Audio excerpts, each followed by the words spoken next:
All right, welcome everybody to our latest Hey Hoynsie live chat from Goodyear, Arizona. We've got Paul in the chat room. I'm Joe Noga from cleveland.com. Paul's joining us from Goodyear, and I'm sure everybody has a bunch of questions about the Guardians. So let's not waste any time. Let's get right into it and start taking your questions. I will ask if you're in the chat room and you've got stuff going on in your background. Maybe mute yourself, or if I mute you manually here, stay muted until you have a question. Then go ahead and unmute yourself and fire away. If you know how to use the raise your hand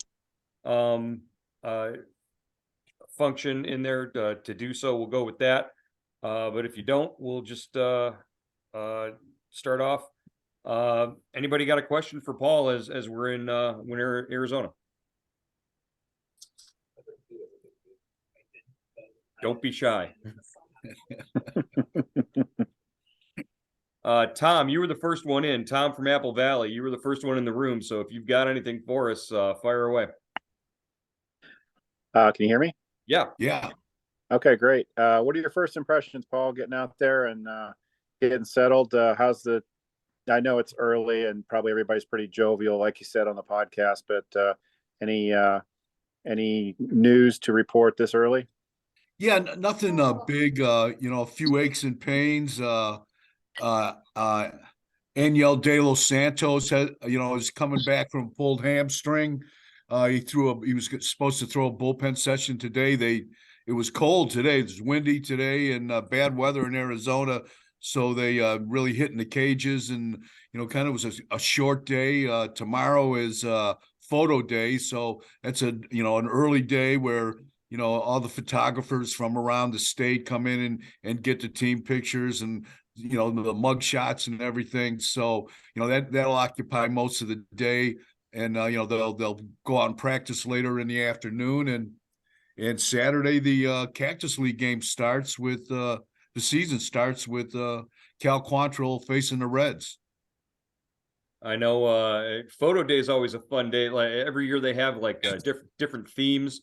The one year they had all the international players with the flags of their home countries, taking photos with them, and they also do all of the scoreboard shots and the videos that they use throughout the season at the ballpark. So it'll be interesting to see what some of the different themes are. We maybe get some behind the scenes shots on social media there of what they're doing in terms of the photographs. But you said yesterday Tristan McKenzie threw some live batting practice, and you got to take in some of that. He was going up against some pretty big names too, right?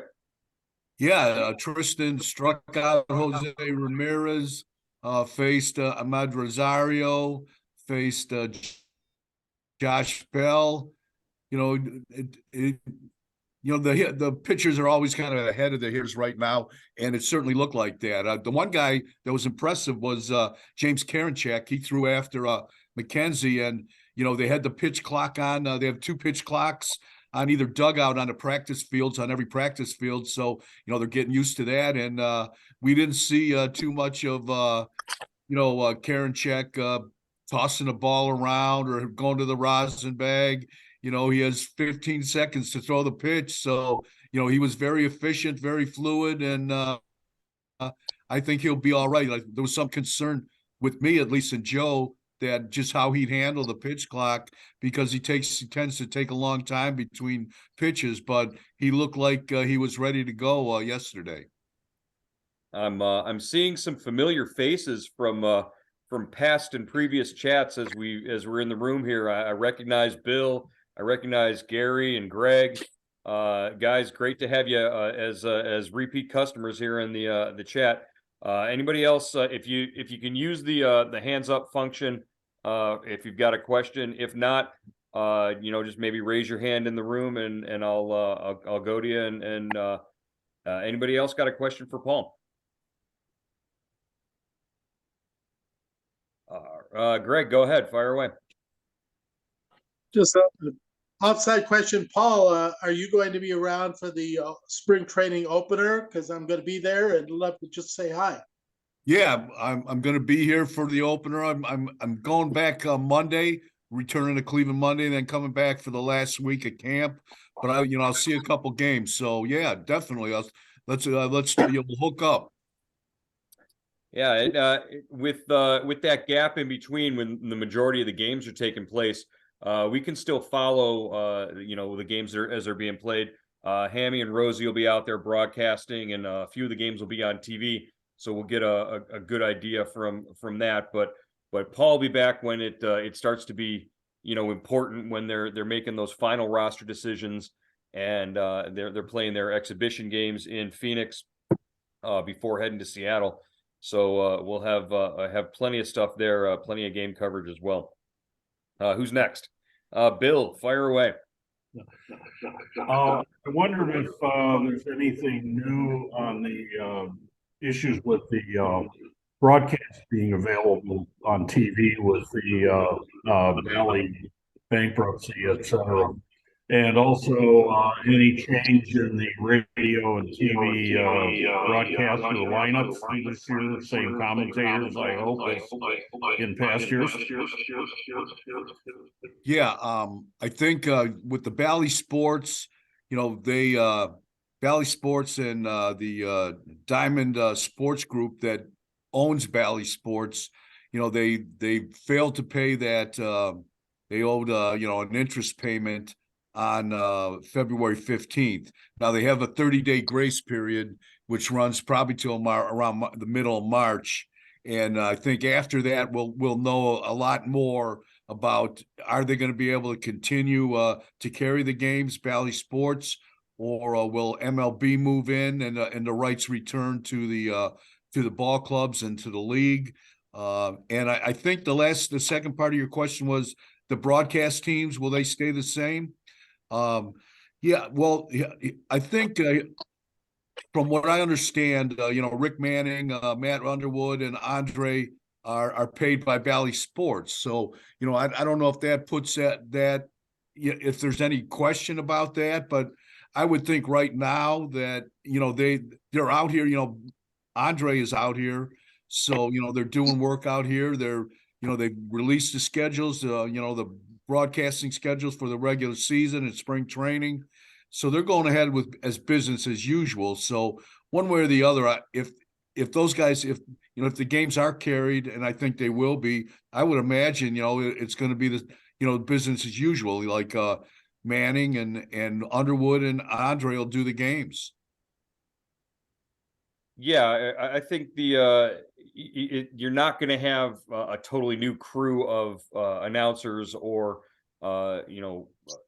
sideline reporter or anything like that come in just because MLB would take over the rights to the broadcast. I think they would want to try and keep things as close to normal as possible until they find a permanent solution to the issue, or find a buyer or whatever. But nothing's for certain. I certainly think that this is probably a point in the season where those guys are probably a little nervous about it too. But I can't imagine going the entire season without Rick Manning and Matt Underwood calling the games and Andre working on the side. I certainly, for selfish reasons, because when I go out on the road, those are the guys that I sort of hang out with and I chat with when we're in the dugout and in between times when we're not in the clubhouse. So those are the guys that they're buddies on the road. I look for friendly faces.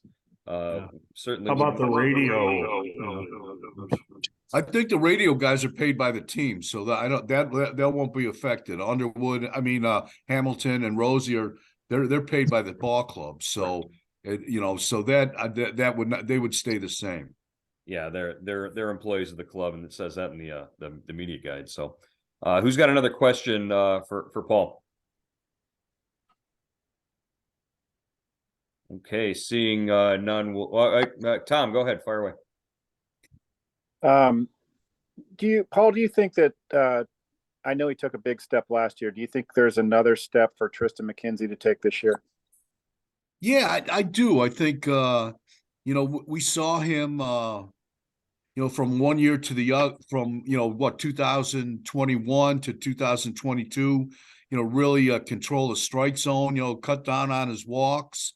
I think, from now this year to, from 2022 to 2023, I think he'll continue to progress. One area where Joe and I have talked a lot about is, cutting down the home runs. He gave up a lot of home runs last year, solos, but still a lot. So I think that's an area where he could improve. And, if you look at his batting average against, it's like under 200, I think. I mean, he never gives up hits. But the hits he gives up are kind of they're painful because a lot of them go over the fence. But I think this is a guy we haven't seen the best of him yet. Yeah, he's a 3 true outcomes pitcher, isn't he? It's either a home run or a walk, or he's getting the guy out one way or another. When he's locked in, he's as good, I think, a young pitcher in the American League. Paul hit the nail on the head. It's the home runs. If he keeps teams in the ballpark, he's going to win a lot of games this year. And especially, he even said at Guards Fest, I asked him about playing with a couple of Gold Glovers behind him in the field, in Miles Straw, Stephen Kwan, and even Andres Jimenez there at second base. He said he's very confident in the defense that he has behind him. So just go out and pitch free and easy, and that's sort of the approach that he took for the majority of last year. And you saw it's hard to think, his rookie year, his first year in 2021, his first full season, that this was a kid who actually went out there and said that he felt overwhelmed at times by the crowd and the stadium and the moment. He handles everything now, and he looks like a veteran in the way he conducts himself. So it should be fun to watch. Who's got another question? Greg, go ahead. Thank you. So I understand that Mike Zunino is catching and maybe biding time until Bo Naylor is ready to come up. And I'm an old timer, so I'm thinking about some of our guys in the past, like Sandy and Jan Gomes, who were really not just catchers, but could really, manage the game. And where do you see this? Where do you see our best prospect for going to have a catcher who can really manage the game as best as we have had in the past? Well, I think, Zunino, that's his reputation. He's got some power, got a little more, more power than Hedges and Maley, who both did a good job. They were kind of in the mold that you're talking about, handling a pitching staff, controlling the running game, and I think from his reputation, Zunino is that kind of guy. He's a lot of swing and miss, but he's a little more offensive player than those guys. Naylor, we really haven't got a good look at him. I mean, you look at his AAA and AA stats from last year, 21 home runs, 20 stolen bases. It's kind of unique, a unique blend for a catcher. He's here in camp. He'll be leaving, in early March to join Team Canada for WBC. So he's going to miss some playing time there. And that's one of the reasons he'll probably open in Columbus. But they've got a bunch of experienced catchers in camp. Cam Gallagher, Maybreeze, Valoria. There's like 4 or 5 guys. So one way or the other, they're going to have, somebody, they'll find that guy, the right guy to play behind Zunino. And they're confident that he's healthy and recovered from the surgery on his left arm last June, I believe. Yeah, and on Wednesday's podcast, Paul and I talked at length about the catching situation, and we mentioned, Brian Lavastida and what his sort of future and what his role could be. Is there a future where you see both Naylor and Lavastida on the roster at the same time? I think ideally that's what the club kind of wants, is that both of them mature into their roles, but. Lavastida already had his clock started by necessity last year, making the club out of spring training on opening day because Maley was hurt and was behind everyone else. So he's always going to be an option there because he's already on the 40-man roster, and you don't have to add him. You could stash one of those veterans like Gallagher or Valoria at AAA if they accept the assignment. So yeah, the catching situation is really one of the only areas to sort of monitor and watch for any sort of competition, because your other starters are pretty much set in the field, and maybe a couple of spots in the bullpen right now. Great question, Greg. I saw, yeah, you go, give us your name, unmute, and go ahead and fire away your question. How is Jose doing after the hand surgery? Is he ready to play? Yeah, he's swung the bat really well. I don't think there's any restrictions on him. Terry Francona asked him, if they wanted to go slow with him, at the start of the Cactus League season, which, begins Saturday. And Jose said, no, he's fine. And I think he made the decision. They were happy with the decision he made not to play in the WBC. And I think, they're in the back of Jose's mind, he really didn't want to take a chance of playing in the WBC and maybe re-injuring that thumb. So they were very happy with the choice he made. You know that it's probably, bugging Jose a little bit not to be at that WBC, because when you look at that Dominican roster, that's just crazy, ridiculous lineup where I would have a hard time right now, finding a spot for Jose if you've got Manny Machado already at third base and you're who's the shortstop on the team? It was Manny Machado, and I don't even know who the shortstop. I know it's. Oh well, now I'm blanking on the shortstop. I'm gonna have to go back and do some research here, but just their lineup top to bottom really looked. Julio Rodriguez at the top of the lineup, and they had Juan Soto batting second, and I thought, wow, that it's just would be a real tough lineup to crack. Not saying that Jose Ramirez isn't more than up to the task to do so. So, probably a really good idea to just have him sit this one out, and maybe he gets a shot in 4 more years if he's still maybe he gets a shot as the veteran, maybe a player manager or something like that as coming back in 4 years. All right, who's got another question there? Bill, fire away. Following up on the catcher situation, what do either one of you think the new rules are going to do to change catchers' lives with the pitch clock and possibly more stolen base attempts with the larger bases and so forth? Catchers going to have to change their game at all? Well, yeah, I think they're, stolen bases, they're trying to increase stolen bases with like you said, the larger bases, shorter distance between second and third and short, third, second and third. So yeah, you're going to have a catcher that throws, and especially, with the pitcher only, being limited to 2 throwovers with the runner at first base, it's, there's going to be a lot more pressure on the catcher and the pitcher holding runners. And, just they're going to have to adapt to the pitch clock too. So, they're trying to open the game up offensively, and this is one of the ways they're going to do it. And you're going to need a catcher with a strong arm. I want to know how sports writers are going to adjust to this pitch clock, and how sports writers are going to adjust to having to have their game stories done. How are we going to make the adjustment? Because if these games are going 2.5 hours, man, those are going to fly by. It'll be great to be, out of the park and home before midnight every night. But you want to talk about the game speeding up for catchers and for pitchers and for base runners. Game's going to speed up for us too, Hoynsie. We gotta get in condition for this. It's going to be tough. Hey, I wanted to ask you, Tito, the last couple of years coming into spring training, everything's been, all about Tito's health and all about, is he going to be able to get through the season? And he might be walking around a little grumpy because his feet were sore or whatever.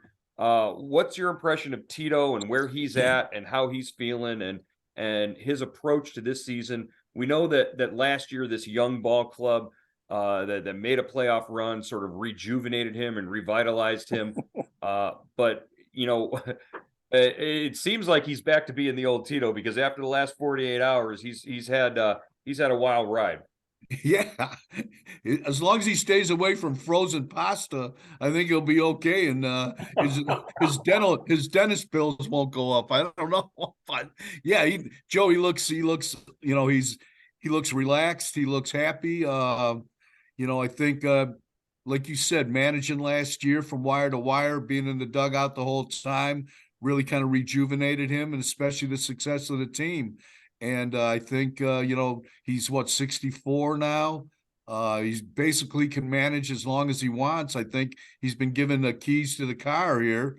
And, it's his call when he wants to walk away. But right now, he's finally, I think, healthy. He's taking part in some, he's helping out with the coaches on the infield drills, which is something he couldn't do the last couple of years because, his foot was in a boot, and he's lost some weight. So I think he's feeling pretty good about himself. And, I think he's happy. And I know Chris Antonetti was talking about just how much more energy he has. So, that's bound to be a good thing, I think.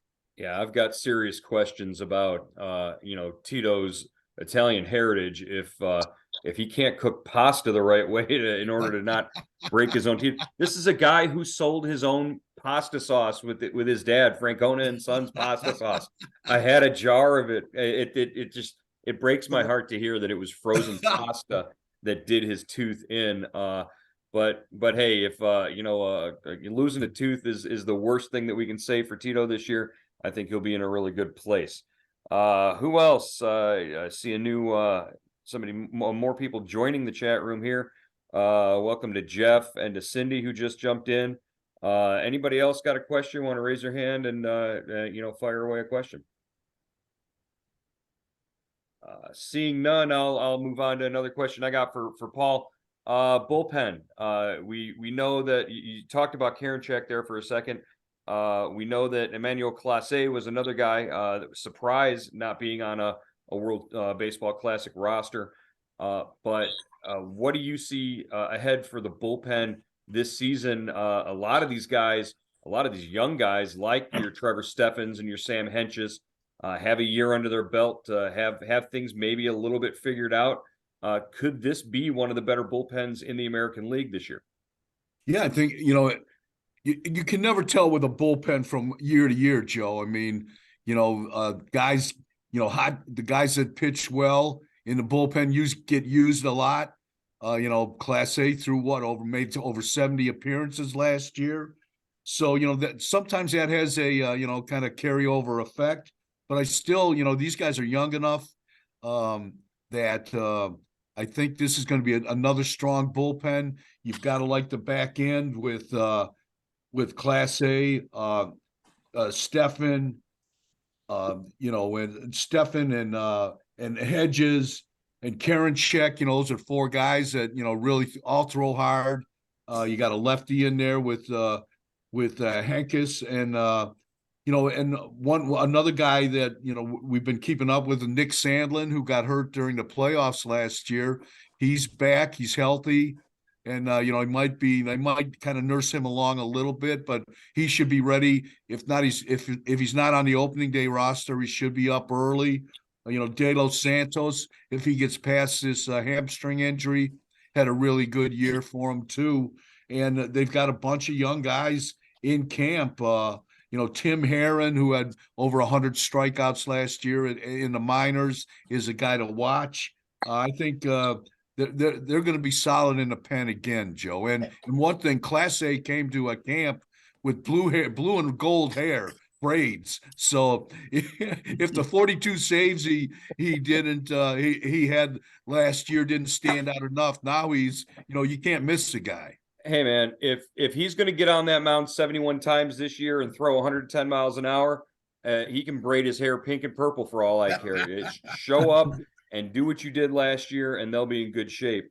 I think it's a pretty good sign. You mentioned Tim Herron. This is a kid that not a lot of people know a lot about, but I know he's been on Tito's radar. He was on Brian Sweeney's radar, the bullpen coach from last year, who's now the pitching coach in Kansas City. Brian Sweeney was in camp last year and telling Tito things like, hey, wait till you get a load of this kid. Big, tall, lanky left-hander who throws hard and hits his spots and has really good breaking stuff. Somebody's got an echo. That's and I think the comp was the sort of pie in the sky comp was, an Andrew Miller type, that maybe someday they could envision him being like that. So no pressure on young Tim Herron, but you've only got to live up to that comp. I think it could be impressive. Next up, Gary has his hand up. Go ahead, Gary. Hey, how do you think the first base and DH situation is going to play out between Josh Bell, Josh Naylor, and probably a little bit of Gabriel Arias? And then who do you think is a better defender? Is it Bell or is it Naylor? Yeah, that's a good question. I haven't seen Bell a whole lot. I saw him some in Pittsburgh, when he first came up, and he, admittedly wasn't that great around the bag. Naylor kind of, to me, is kind of a little bit underrated. I know he looks better this year. Looks like he's lost some weight. He made some nice plays there last year. He's a little awkward, but he usually gets the job done. But I would think just, the way this thing is breaking down, I would think Bell will see the majority of time at first base. Naylor will DH and maybe play some right field. And I'm not sure, Arias, I guess, could play over there. He certainly did last season a little bit. I would think he's going to be mostly, second, short, and third, and they're going to try him out in the outfield as well. Yeah, any other internal options that they would have had over at first base, at least from this time last year, guys like Nolan Jones or Will Benson or Yu Chang, those guys have all moved on and are with other organizations now. I got to believe that Bell is going to get the majority of time over there at first, but I agree with Paul in what he said about Naylor being underrated. He moves around the bag pretty well, and you got to also understand he was probably playing at about 85% with his feet last year. I would personally like to see a full season of Josh Naylor, 100% on his feet, playing around the bag and see what he could do there. Everybody, you want to go back to 2 years ago, the games in he blew like back-to-back games with errors at first base. I think one of them was in Cincinnati. But those stand out. But to me, he made some really nice plays. If you think about that Josh Naylor game where he hit the 8 RBIs in Chicago, there was a play that Jose Ramirez made that basically saved the game. But if Josh Naylor doesn't scoop that ball at first, the game's over, and we're not talking about that amazing comeback. So. I saw him step up and make some pretty impressive plays around the bag last year. I just think maybe an opportunity to do more of that could come when he's fully healthy with his feet. Yeah, Joe, and another guy to watch at first base. I mean, I don't think he's going to get a whole heck of a lot of playing time this spring. Is John Kenzie Noel, just big dude, and hit 32 home runs in the minors last year. It's a guy to watch. He's on the 40-man, and he's going to play some first, some third, and they're going to move him around in the outfield. So another name kind of reminds me of Oscar Gonzalez. He's built along those lines. Yeah, he's a big boy, but he just got traded, Paul. You didn't hear the news? That's right. He did. He just got traded from his Dominican winter ball team to another team in the Dominican League. He'll be playing along with with Gonzalez and George Valera. On a different team from the one he was on, and I'm not even going to attempt to pronounce some of those names out of just respect for the teams down there. But just know that if you see a headline that says John Kenzie Noel got traded, that's what they're talking about. We've got a little bit more than 9 minutes left here on this chat before we time out. You guys have been great so far. I want to give a shout out to all of our subtext subscribers and everybody who logs in and provides our questions for Hey Hoynsie or gives us responses to when we post a question in subtext. It's been great talking with you guys and chatting with you and just exchanging back and forth those ideas. For anybody listening to the recorded version of this chat, you can log on cleveland.com/subtext and subscribe $3.99 a month, and you'll get all the text messages from Paul and myself from the road and from the clubhouse and from Tito's office. So go ahead and do that. Anybody else have a couple more questions? We can go. Greg, fire away, bud.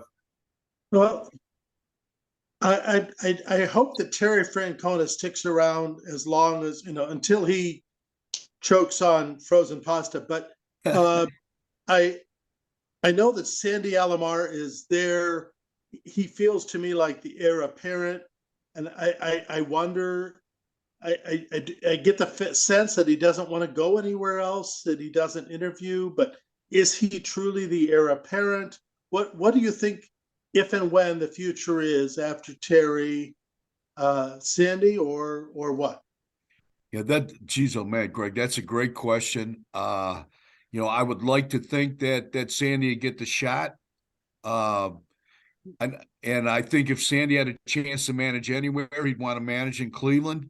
But I really kind of go back and forth. I don't think, I don't know if they would give it to him outright. I think it would be an interview process. They bring some guys in, but he certainly, it would have to be, considered a leading candidate to me.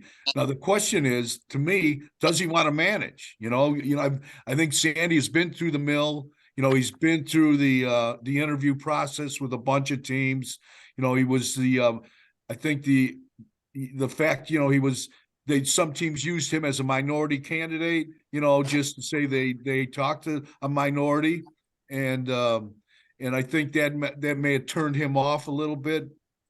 So I think if he wants the job, I think he would like to manage, but he's got to be their guy, whoever it is. It can't be, we're going to talk to 10 guys and we'll get back to you. I mean, that's just me from the outside looking in. I've never really talked to him about it, but that's the impression I get. And I think he'd be a great manager. I do. I thought he did a great job.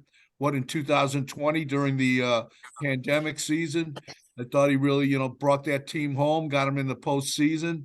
And, I think, he's more than capable enough to manage a big league club. And for what it's worth, the sense that I get along the way, along the lines of what Paul said, I think maybe the franchise might want to just maybe move in a different direction too, bring in a young candidate, somebody more analytical, based and all that. Not that Sandy isn't more than deserving and definitely deserves a chance at it, but if he doesn't express a desire to want to do it, then I think they move in a different direction. Real quick, let's go with Jeff. Unmute and go ahead and fire away. Hey guys, thanks for doing this. Just a quick question. I don't want to put the cart before the horse, but let's assume the team is in contention at the trade deadline. Are there any names, in your opinion, that are untouchable to move in a prospect for rental type deal? And as far as you're concerned, is there anyone that the club considers untouchable from their stable of minor leaguers? Wow. That's a good question. I think, we just haven't seen them make a trade, a big prospect trade, since Andrew Miller, right? I think maybe. Francisco Mejia was a top prospect. He went for Brad Hand and Adam Simber. So, in the past they've maybe made that move, but right now you've got to consider the fact that they haven't even seen enough of Daniel Espino to really have a gauge on him. He might not be untouchable at this point. Gavin Williams, Logan Allen, who are Logan Allen's in camp, but those guys, the high pitching prospects, definitely. Maybe a Brian Rocchio or a George Valera would be guys who would be untouchable. You at least want to see what they can do at the major league level. Tom, fire away. With our glut of middle infielders, what do you think? Do you think there's anything that we might do either before the season starts or around the trade deadline in that area? And with Ahmed Rosario being a free agent at the end of the season, do you think they would consider moving him? Maybe if Arias is doing well, or something along those lines. I think Rosario will be the big name at the trade deadline for them to be considering, even if they are doing well, and even if he is doing well. I think he will be the guy that they will. He might be their most valuable trade chip come the deadline because of the growth of Tyler Freeman, Gabriel Arias, and behind them Brian Rocchio, Jose Tena, Angel Martinez. You've got a lot of names there. Yeah, it'd be interesting. I like Rosario. I think Francona likes him, and I think if they're in contention or they're leading the division, that's a hard trade for me to make. But I think he would be valuable. We've seen what shortstops have brought on the open market, and what would you get? What would you get for Rosario? That's the question. I mean, he doesn't hit home runs, but he gets on base. He had 180 hits last year. Just an interesting situation for sure. All right, Bill's going to take us home with one quick one, and then we're going to wrap it up here under 2 minutes. Hoynsie, what are you hearing about Miles Straw's knee injury? Is it serious or just winter rust that needs to be shaken off? Yeah, I think I saw him running around the clubhouse today, and he didn't look too bad. He didn't look like he was limping. I think they were just being overly cautious. Well, that echo makes it sound like Darth Barkhauer out there coming through. It's great. Bill, thank you for your questions. Thank you for sticking around. Coming back to these chats time and again. Guys, that's going to wrap it up for Hey Hoynsie Live. Hope you enjoyed the chat. We'll try to do a couple more of these throughout the season, possibly on the nights before off days. But look for them in the subtext chat. And for those of you guys listening on the podcast, keep sending in and subscribing, and we'll get these out to you as we can. Hoynsie, best of luck out there the rest of this week, and we'll talk to you again when you get back to Cleveland. All right, Joe. Thanks, guys. Keep sending those Hey Hoynsie questions in. I appreciate it. Thank you.